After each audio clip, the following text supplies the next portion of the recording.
طالبانو 14 میاشتې وروسته حامد کرزي ته د بهر تګ اجازه ورکړه.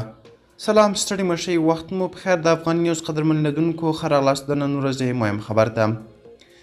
په افغانستان کې د طالبانو حکومت شاوخوا 14 میاشتې وروسته د هیواد پخواني ولسمشر حامد کرزي ته د بهر تګ اجازه ورکړه.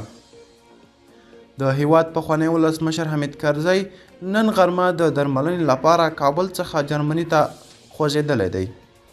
تر دې وړاندې ښاغلي کرزي څو وارې بهر ته تللو ته هڅه کړې وه، خو د طالبانو حکومت ورته اجازه نه وه ورکړې.